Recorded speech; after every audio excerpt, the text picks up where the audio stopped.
Graduation పూర్తయిందా? ఎడ్+ తో dream career start చేయండి. జపాన్లో జాబ్, 2 లక్షల జీతం. నో రెఫ్యూజీస్, నథింగ్ వాళ్ళు.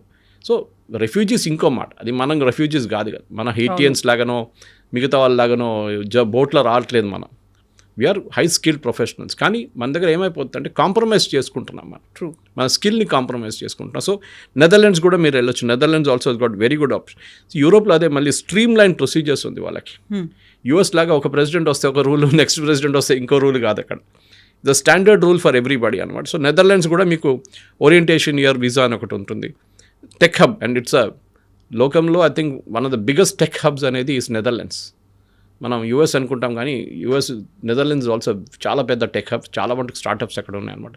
సో ఇట్లాంటి చాలా ఆపర్చునిటీస్ ఉన్నాయి కవిత గారు. కానీ మన దగ్గర ప్రాబ్లం ఇక్కడ వస్తుందంటే ఈ ఎడ్యుకేషనల్ కన్సల్టెంట్స్ చూడండి, వాళ్ళు ఏజెంట్లు, వాళ్ళకి కాలేజ్తో టైప్ పెట్టుకుంటారు యూఎస్లో, కెనడాలో, ఆస్ట్రేలియాలో. ఆ కాలేజ్ వాడు వీళ్ళకి డబ్బులు ఇస్తారు. స్టూడెంట్స్ పట్టుకోరండి మీరు. కాలేజ్ దగ్గర నుంచి కమిషన్ తీసుకుంటారు, ఈ స్టూడెంట్స్ దగ్గర నుంచి కూడా కమిషన్ తీసుకుంటారు, పేరెంట్స్ దగ్గర నుంచి. ఇద్దరు దగ్గర నుంచి సంపాదించుకుంటాడు. వాడు చెప్పేది ఏంటంటే అక్కడ వెళ్ళండి, మీరు వెళ్తే మొత్తం రోడ్డు మీద అంతా బంగారం ఉంటుంది, మీరు నడుచుకుంటే వెళ్ళేస్తే ఎంత బంగారం కావాలంటే బ్యాగ్లు వేసుకోవచ్చు, అంత బాగా సిటీ అది ఇది అని చెప్పి 5 స్టార్ హోటల్లో ప్రెజెంటేషన్ పెడతారు. వీళ్ళు యూనివర్సిటీ వాళ్ళు వచ్చారు, మనకైతే వైట్ స్కిన్ చూడంగానే మనం పడిపోతాం. వాళ్ళు వచ్చి ఇంగ్లీష్లో యాక్సెంట్లో మాట్లాడతారు. మీరు వచ్చేసేయండి. అక్కడ వెళ్ళిన తర్వాత మీకు గ్రాడ్యుయేషన్ చేసిన తర్వాత మీకు నిజం బయటపడుతుంది, that this paper is not even worth what it is printed on. Quality లేదనేది. సో మీరు కాంప్రమైజ్ చేయకండి just to get to US. మీరు కాంప్రమైజ్ చేసి అది కూడా స్ట్రిక్ట్ చేయబోతున్నారు. ఇప్పుడు చూడండి యూఎస్లో కూడా I think next step president Trump చేయబోతున్నా అదే. మీరు థర్డ్ రేట్ యూనివర్సిటీని తీసుకొస్తే బంద్ చేసి పడేసేయండి అని చెప్పేసి. వద్దు, మాకు వద్దు, బెస్ట్ యూనివర్సిటీస్ మెయింటైన్ చేసుకుందాం. మనం కూడా చేయాల్సి ఉండే. మన దగ్గర ఇంజనీరింగ్ కాలేజ్ 180,000 మంది పాస్అవుట్ అవుతారు తెలంగాణలో. ఎందుకంటే అంతమంది, అందులో అక్రిడేషన్ కార్డు కూడా లంచాలు ఇచ్చి తెచ్చుకుంటున్నారు అనేది తెలంగాణలో మీరు చూడండి 180,000లో 5% మందికి కూడా క్యాంపస్ ప్లేస్మెంట్స్ లేవు. కానీ హోర్డింగ్లో పెడతారు 100% ప్లేస్మెంట్ అని. అంతా ఫేక్. కానీ ఎందుకంటే వాళ్ళు అడ్మిషన్ కావాలి నెక్స్ట్ ఇయర్కి. So that is another subject. But నేను చాలా డిబేట్ చేశాను దీని మీద. ఫస్ట్ మీరు ఆ క్యాంపస్లో 100% ప్లేస్మెంట్ అనేది బంద్ చేసేసేయండి. Because if your student is good, మీరు బాగుంటే మిమ్మల్ని ఎవడైనా వచ్చి తీసుకెళ్ళిపోతారు. చాలామంది కవిత గారు, this an advice to students, మీరు ఇంటర్న్షిప్ చేస్తున్నప్పుడు మీరు ఏ కంపెనీలో ఇంటర్న్ చేస్తున్నారో వాళ్ళు మిమ్మల్ని మీ బిహేవియర్ని అబ్జర్వ్ చేస్తారు. మీరు కరెక్ట్ 9 గంటలకు వచ్చి 6 గంటలకు వెళ్ళిపోతారా? కాదు, మీరు కష్టపడి పని చేస్తారా? మీకు ఇచ్చిన ప్రాజెక్ట్ టైంలో కంప్లీట్ చేస్తున్నారా? మీ ప్రజెంటేషన్ స్కిల్స్ ఏంటని మోస్ట్లీ 90% ఇంటర్న్షిప్ చేసిన కంపెనీ వాళ్ళే మిమ్మల్ని తీసుకుంటారు. మీరు క్యాంపస్ ప్లేస్మెంట్కి వెళ్ళక్కర్లేదు. కానీ అది కూడా మనం చేయట్లేదు. This is the problem. వాళ్ళు ఇంటర్న్షిప్ అంటే ఏదో చేయాలి కంపల్సరీ, నేనేం చేయాలి, చేసి వచ్చేస్తాను ఇంటర్న్షిప్, వాడు సర్టిఫికేట్ ఇస్తాడు నాకు, అది చాలు. యాటిట్యూడ్ మారాల్సింది. అది మారట్లేదు. మేము చదువుకున్నప్పుడు ఇన్ని ఆపర్చునిటీస్ లేకుండే, అస్సలు లేకుండే. మేము బ్రిటిష్ లైబ్రరీకి వెళ్ళి అక్కడ పాత పేపర్లు తీసి అడ్మిషన్ కోసం చూస్తుండే మేము. ఇప్పుడు ఇంటర్నెట్ ఉంది, అన్నీ ఉన్నాయి. ఆ టైంలో ఇంటర్నెట్ కూడా లేదు. సో టుడే ఇంత ఆపర్చునిటీస్ ఉన్నప్పుడు మీరు కాంప్రమైజ్ చేయకండి. ఇక్కడ ఉన్న థర్డ్ రేట్ యూనివర్సిటీస్ లాగా తెలంగాణలో అక్కడ కూడా థర్డ్ రేట్ యూనివర్సిటీస్ ఉంటుంది, అక్కడ కూడా థర్డ్ రేట్ కాలేజెస్ ఉంటుంది. అక్కడికి వెళ్ళకండి. Europe is a very good option. మీ అమ్మ నాన్నకి పొలాలు అమ్మేసి, ఇల్లు అమ్మేసి, బంగారం అమ్మేసి మిమ్మల్ని పంపిస్తున్నారు. వాళ్ళ హోప్ ఏంటంటే మీరు అక్కడ వెళ్ళి చదువుకొని పెద్ద ఉద్యోగం చేసి ఆ డబ్బులు సంపాదించి మళ్ళీ వాళ్ళకు ఇక్కడ ఒక గేటెడ్ కమ్యూనిటీలో ఒక ఇల్లు కొనిస్తారని అనుకుంటారు వాళ్ళు. కానీ those dreams are crashing down. మీరు కాన్వర్జేషన్ దాంతోనే స్టార్ట్ చేశారు. అమెరికన్ డ్రీమ్ అనేది మర్చిపోండి. ఇప్పుడు ఎవ్రీ కంట్రీ, ఏ కంట్రీ అయినా వాళ్ళు ప్రొటెక్షనిస్ట్ మోడ్లో వచ్చేసారు. బట్ వాళ్ళ వైపు నుంచి ఆలోచిస్తే దట్ ఈస్ కరెక్ట్. వాళ్ళకు ఉన్నటువంటి అక్కడ లోకల్ పీపుల్ కావచ్చు, యూత్ కావచ్చు, ఆపర్చునిటీస్ కావాలి. వాళ్ళు ఇంకెక్కడికో దేశానికి వెళ్ళిపోవడం కంటే మా దేశంలో మాకు కదా అనేది. ఈ అమెరికన్స్ వచ్చి రేపు ఇండియాలో పనిచేయలేడు కదా, మనం ఆ శాలరీ వాళ్ళకి ఇవ్వలేము మనం. ఎవ్రీ కంపెనీ, ప్రతి ఐటీ కంపెనీ కానీ, ప్రతి కంపెనీ, ఐటీ అని చెప్పక్కర్లేదు, ఎనీ కంపెనీ వాళ్ళు ఏం చూస్తున్నా అంటే ఎంత తక్కువ దాంట్లో పని చేయించుకోవచ్చో తెప్పించుకుందాం, మా ప్రాఫిట్ ఎక్కువ కావాలి మాకు. దాంట్లో అక్కడ H1B మీద కాంప్రమైజ్ చేశారు, ఫ్రాడ్ చేశారు. దాంట్లో ఈ ప్రాబ్లం అంతా వచ్చింది. ఇండియాలో చేసుకుంటే అంత జీతం ఇవ్వక్కర్లేదు, ఇక్కడ పని చేయించుకోవచ్చు. వాడు 12 గంటలు పని చేయమంటే పని చేస్తాడు, వాడు వీకెండ్ రమ్మంటే వస్తాడు, అక్కడ చేయడు. American worker will not do that. ఇది ప్రాబ్లం అనమాట. అమెరికన్ వర్కర్ అంటే లేజీ అని చెప్పట్లేదు, కానీ వాళ్ళకు ఒక కల్చర్ ఉంటుంది. వాళ్ళు వెకేషన్కి వెళ్తే వాళ్ళు ఫోన్ ఎత్తారు, ఈమెయిల్ రెస్పాండ్ చేయరు. మన వాళ్ళు అది కాదు, వెకేషన్కి వెళ్తే పోతే బాస్ తరగతి కాల్ వస్తుంది వానికి. సో మన స్టూడెంట్స్ కూడా అర్థం చేసుకోవాలి. మీరు ఏజెంట్ దగ్గర వెళ్ళి, అందరు ఏజెంట్లు బాగాలేదని చెప్పి పర్సనల్ ఫ్రెండ్స్ ఉన్నారా ఇండస్ట్రీలో నాకు, నాట్ ఎవ్రీబడి ఈజ్ సేమ్. కానీ చాలా మట్టుకు మీకు యూనివర్సిటీ క్రెడెన్షియల్ తెలియాలంటే అక్కడ చదువుకున్న పిల్లల దగ్గర అడగండి. లేకుంటే ఈసారి ర్యాంకింగ్ ఉంటుంది, మీరు గూగుల్లో వెళ్తే ర్యాంకింగ్ ఉంటుంది యూనివర్సిటీస్ది, ఆ కాలేజెస్ది, చూసి అక్కడికి వెళ్ళండి. American dream is over. అది ట్రంప్ పోయి రేపు జేడీ వాన్స్ వస్తే కూడా ఇదే కంటిన్యూ అవుతుంది.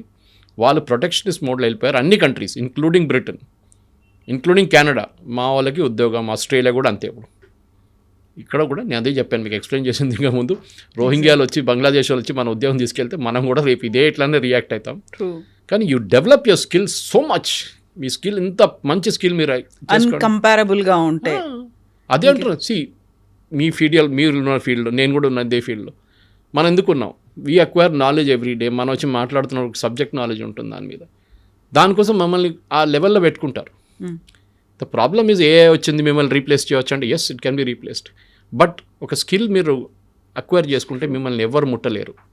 అది ఏ ఫీల్డ్ అయినా కానివ్వండి. ఆ సినిమా ఫీల్డ్ ఉండొచ్చు, హెల్త్ కేర్ ఉండొచ్చు, హాస్పిటాలిటీ ఉండొచ్చు, లేకుంటే మీడియా లాంటి ఫీల్డ్ కూడా ఉండొచ్చు, and IT also. That is మీరు పినకల్లో ఉండాలి. నేను ఐఐటీకి వెళ్ళకపోతే కూడా ప్రాబ్లం లేదు, but I will become the best in the class. That is should be the attitude. Donald Trump campaign చేస్తున్నప్పుడే పెట్టుకున్న మాటే అమెరికా ఫస్ట్ అనే నినాదం. అంటే అక్కడ he is very firm, he is very confident. ఆయన ఏం కావాలనుకుంటున్నాడో, ఏం చేయాలనుకుంటున్నాడో అప్పుడే చూపించాడు. బట్ ఇప్పుడు మన దాంట్లో కూడా మోదీ ఎందుకు ఇన్వాల్వ్ అవ్వట్లేదు? ఇంత పెద్ద ఎత్తున జరుగుతోంది, మనకున్నటువంటి మేధో సంపత్తో వీళ్ళ మీద ఎఫెక్ట్ పడుతోంది అనుకున్నప్పుడు మోదీ షుడ్ ఇంటర్వ్యూన్ కదా. ఇలా ఎందుకు జరగట్లేదు? ఎందుకు సైలెంట్గా ఉన్నాడు మోదీ అని? ఎందుకు ఇంటర్వ్యూన్ చేస్తారండి చెప్పండి? మోదీ ఇంటర్వ్యూన్ చేస్తే వాళ్ళు ట్రంప్ పట్టించుకుంటాడా? He has to take care of his local audience. రేపు బంగ్లాదేశ్ ప్రైమ్ మినిస్టర్ వచ్చి మా వాళ్ళని ఇక్కడ ఉండనీయమంటే మన వాళ్ళు పట్టుకుంటారా? తిడతాం వాడిని. You take care of your own country first. వాళ్ళ అమెరికన్ సిటిజన్స్ ఇంట్రెస్ట్ చూసుకుంటున్నారు. మోదీ ఇంటర్ఫియర్ చేసి ఏం చెప్తారు? మా వాళ్ళని రానియండి, ఇంకా H1B వీజాలు issue. You are broken the law. మీరు లా బ్రేక్ చేశారు. You are replacing an American worker with lesser salary. మీరు అక్కడ స్కిల్డ్, ఆ టాప్ స్కిల్ వర్కర్ కాదు, మీరు H1B తీసుకుంటున్నారు. You are taking it for a medium skilled person. వాళ్ళు ఇప్పుడు కూడా రావద్దంటలేదు. You are still giving H1B visas. And వాళ్ళు ఏమంటున్నారంటే, అంత స్కిల్ ఉన్న మనిషి ఉంటే మీరు $1,00,000 కూడా కట్టచ్చు. గూగుల్ అని ఉండొచ్చు, మెటా ఉండొచ్చు, ఆరకిల్ ఉండొచ్చు, మైక్రోసాఫ్ట్ ఉండొచ్చు, ఎవరైనా ఉండొచ్చు. They can pay that amount. అంత స్కిల్డ్ వర్కర్ ఉంటే మీకు $120 జీతం ఇస్తున్నాడు, $1,00,000 ఎక్స్ట్రా ఇన్కమ్ చేయడానికి ప్రాబ్లం లేదు. బహుశా అది వన్ టైం ఫీ ఉండొచ్చు. ఇప్పుడైతే ఎవ్రీ ఇయర్ రిన్యూవల్ అంటున్నారు, కానీ వన్ టైం ఫీ అయిపోతుంది. ఒకసారి కట్టేస్తే మీకు H1B మీద మీ ఆ పీరియాడిసిటీ, మీ రిన్యూవల్ దాకా అది ఉండిపోతుంది అట్లనే. కానీ ప్రాబ్లం ఇక్కడ వస్తుంది, మీరు కాంప్రమైజ్ చేసాం, మనం దాన్ని మిస్యూజ్ చేసాం. మనం ఇండియన్సే తప్పు పట్టలేదు, అక్కడ ఉన్న కంపెనీలు కూడా మిస్యూజ్ చేశారు. తక్కువ వేజెస్లో తక్కువ స్కిల్ ఉన్న వాళ్ళు తీసుకెళ్ళి పెట్టేసి ప్రోగ్రామ్ మొత్తం ధ్వంసం చేసిన తర్వాత న్యాచురల్లీ అక్కడ ఉన్న పార్లమెంటేరియన్స్ అంటే వాళ్ళ కాంగ్రెస్ మెన్ అంటాం, వాళ్ళు ఏం చేస్తున్నారు, వాళ్ళు అంటున్నారు you are misused it, let us get rid. దీంట్లో చూడండి, డెమోక్రాట్స్ అండ్ రిపబ్లికన్స్ ఇద్దరు ఉన్నారు తోడు. Otherwise they are all separate. కానీ రిపబ్లికన్స్ అండ్ డెమోక్రాట్స్ ఇద్దరు కలిసి మేము అడ్డుకోవాలి మా వాళ్ళకి, ఎందుకంటే వాళ్ళకి ఓట్లు వేయాలండి. అవును. రేపు ఫర్ ఎగ్జాంపుల్ అలీగఢ్లో లేకుంటే లక్నోలో 1,00,000 ఉద్యోగాలు పోయిందనుకోండి, బంగ్లాదేశ్ వాళ్ళు వచ్చి అక్కడ వచ్చి ఉద్యోగాలు తీసుకెళ్ళిపోతే మోదీకి ఓట్లు పడుతుంది? అక్కడ పడదు కదా. ఆ ఓటు ఉద్యోగం పోయినాడు కొప్పడి ఇంకా వేస్తాడు, ఉల్టా క్యాంపెయిన్ చేస్తాడు. ఇదే అమెరికాలో కూడా. So make America great again చెప్పింది అంటే వీఆర్ బ్రింగింగ్ బ్యాక్ ఎంప్లాయ్మెంట్. మా అమెరికన్స్కి లేని ఉద్యోగం మేము తీసుకొస్తున్నాం. స్కిల్ లేని, ఇప్పుడు అమెరికాలో skill is available in plenty. నేను అదే చెప్పాను, వాళ్ళు వస్తున్నప్పుడు I heard students from Pennsylvania కానివ్వండి, మిగతా యూనివర్సిటీ, రాస్టర్ యూనివర్సిటీ, అన్నింటిలో చాలా మటుకు హార్వర్డ్ నుంచి కూడా you are getting the best MIT great. అక్కడి నుంచి వచ్చిన కొంతమంది పిల్లలు కూడా ఉద్యోగం రావట్లేదు. ఎందుకు అంటే this is the problem that somebody else has taken the job away అంటున్నారు వాళ్ళు. మా ఉద్యోగం ఇంకోటి తీసుకెళ్ళిపోయాడు, మాకు కావాలంటే నాకు $1,20,000 ఇవ్వాలి, వాడేమో 60,000 వచ్చి పనిచేస్తున్నాడు, వాడు తీసుకెళ్ళిపోయాడు మా ఉద్యోగం, మాకు ఉద్యోగం లేదని. అమెరికాలో ఇది ఉండిపోతుంది. ఎందుకంటే నేను ఎప్పుడు చెప్తాను, cost the plumber is more than the cost the tap. ఆ రోజు ఎకానమీ పోతుంది. ట్యాప్ ఫిట్ చేయడానికి వచ్చిన మనిషి ట్యాప్ కన్నా ఎక్కువ విలువ తీసుకుంటే ఆ రోజు ఎకానమీ అవుట్. మన దగ్గర కూడా ఆ స్టేట్కి వస్తున్నాం మనం, కానీ మన దగ్గర ఇన్నోవేషన్స్ చేసుకుంటాం. మనం వచ్చినప్పుడు ఆ పని చేయరా, ఈ పని చేయరా అని చెప్పి 10 పని చెప్పేస్తాం. కానీ అమెరికాలో అది కాదు, వచ్చి ఆ పని చేసి వెళ్ళిపోతాడు. So that is why coal industry collapse, steel industry collapse అయింది, వాళ్ళు కార్ ఇండస్ట్రీ కొలాప్స్ అయింది, అన్ని ఇండస్ట్రీస్ పోయినాయి అమెరికా నుంచి. Now they are only high technology ఒక్కటే వాళ్ళు చూస్తున్నారు. And they are good in aircraft manufacturing, అది మనం చూసాం చాలా మటుకు. అది మీరు ప్యాసింజర్ ఎయిర్క్రాఫ్ట్ ఉండొచ్చు, బోయింగ్ లాంటి, లేకుంటే మెక్డొనాల్డ్ డగ్లస్ లాగా మేకింగ్ మిలిటరీ ఎయిర్క్రాఫ్ట్, అది కూడా అన్నింటిలో they are very good. So వాళ్ళు ఏం చూస్తున్నట్టు క్రీమ్ చూస్తున్నారు, మనం ఏమో బాటమ్ ఎండ్లో ఉన్నాం. So we should also rice ఆ క్రీమ్కి వెళ్ళిపోవాలి. మేము కూడా మీకన్నా we can compete with you. మేము కూడా శాటిలైట్ తయారు చేస్తే మేము అది కూడా ఇక్కడ చేయొచ్చు. Reverse brain drain is good. నేను అంటున్నాను, చాలామంది అన్నారు, శ్రీధర్ వెంబు గారు అన్నారు ఇప్పుడు, నౌ సేయింగ్ దట్ యూజింగ్, అందరూ అరటి అది యూజ్ చేద్దాం, యాప్ యూజ్ చేద్దాం. చాలామంది స్విచ్ ఓవర్ చేసుకున్నారు, జీమెయిల్ బదులు అది యూజ్ చేస్తున్నారు. Very good. పొద్దున కూడా ఒక ఇంగ్లీష్ న్యూస్ ఛానల్తో నాకు అదే డిబేట్ ఉండే. దాంట్లో కూడా వాళ్ళు అడిగారు నా దగ్గర, ఇది ఎన్ని రోజులు ఉంటుందని. నేను అదే చెప్పాను, దీనికన్నా ముందు గూ అని చెప్పి ఏదో ఒకటి వచ్చింది, ఏమైందంటే అది ఇప్పుడే వాట్సాప్ రీప్లేస్ అయిపోతుందని చెప్పి అందరు దుంకారు, including Narendra Modi. What happen to that? It died a natural death. మీకు రిటైన్ చేయడం చాలా కష్టం, but with Zoho that is possible. ఎందుకంటే శ్రీధర్ వెంబు లాంటి మనిషి, ఆయనకు అంత స్టేయింగ్ పవర్ ఉంది, ఆయన దగ్గర అంత ప్రాఫిటబిలిటీ కంపెనీలు ఉన్నాయి ఆయన దగ్గర. అట్లాంటి ప్రోడక్ట్స్, ఎస్, మన ఇండియాలో అదే ప్రాబ్లం. మనం I don't want use the word cyber కూలీ, అది కొంచెం డెరిగేటరీ టర్మ్ యాక్చువల్లీ. కానీ మనం లోవర్ అండ్ సర్వీసెస్లో ఉండిపోయాం. ఒక్క ప్రోడక్ట్ చెప్పండి మనం తయారు చేసింది ఇక్కడ నుంచి. We are not develop products. మనం సర్వీసెస్లోనే మనం నెంబర్ 1లో ఉండిపోయాం. అవుట్ సోర్సింగ్లోనే అమెరికా కోసం పనిచేస్తున్నాము అంతే. అమెరికన్ కంపెనీస్ కోసం ఇక్కడ నుంచి పనిచేస్తున్నాం. వాళ్ళు ప్రోడక్ట్ డెవలప్ చేసి వాళ్ళు మార్కెట్లో అమ్ముకుంటున్నారు, మనమేమో దాన్ని సపోర్ట్ చేస్తున్నాం. We should become a nation which will develop products. చాలా ఇంపార్టెంట్. మన దగ్గర ఒక ఐపాడ్ ఎక్కడైనా తయారు చేసాము మనం? ఏం చేయలేదు. బహుశా ఒక ఫినెకల్ ఉండొచ్చు ఇన్ఫోసిస్ దగ్గర నుంచి as a banking product. We have not develop. ఉంది, కేకా లాంటి ప్రోడక్ట్ డెవలప్ అయింది, డార్విన్ బాక్స్ డెవలప్ అయింది, హెచ్ఆర్ వైపు. They are doing good job. Startups చూడండి, ఏరోస్పేస్ స్టార్టప్స్ చూడండి, ఎన్నో తయారవుతున్నాయి. బట్ టిపికల్ ఐటీ దాంట్లో మనం we are not gone up to that level. We are still working. ఒక అమెరికన్ కంపెనీ కోసం పనిచేస్తున్నాం అంతే. కానీ అక్కడి నుంచి మూవ్ అయ్యే మనం we should move to the higher level. అదే మోదీ గారు చెప్తున్నారు, ఆత్మనిర్భరత అంటే అదే. మనం దానికి మన కోసం మనం తయారు చేసుకోవాల్సింది. We should not be dependent on outsiders. బయట వాళ్ళతో మనకు పనే లేదు. చైనాని చాలా మంది మనం కట్ చేసేసాం. ఇప్పుడు కూడా ఒక mobile phone top cover glass, it's coming from China. అది ఇప్పుడు హైదరాబాద్ బేస్డ్ కంపెనీ వాళ్ళు రీప్లేస్ చేయబోతున్నారు. దాన్ని కూడా టైం పడుతుంది, 6 నెలలు అది కూడా అయిపోతుంది. కానీ we are come to that level. అక్కడ దాకా వచ్చాం కదా. దీనికన్నా ముందు 40%, 30% ఉండే ఇండిజినైజేషన్. ఇప్పుడు అది 70, 80, 90% దాకా వచ్చింది. Same with car manufacturing. ఇప్పుడు మా ఇటు నుంచి ఏం కార్ అక్కడ పంపిస్తున్నాం ఉల్టా మనం ఇప్పుడు. సో ఇండిజినస్ కెపాసిటీ డెవలప్ చేస్తూ మన పిల్లలు అక్కడి నుంచి రిటర్న్ వస్తుంది. మీరు చదువుకోండి, అక్కడ చదువుకొని మీ నాలెడ్జ్ ఎక్వైర్ చేసి you can always come back and work ఇండియాలో. సరే, ఇండియాలో ఉన్న ప్రాబ్లమ్స్ ఇండియాలో ఉంది, లేదని చెప్పట్లేదు.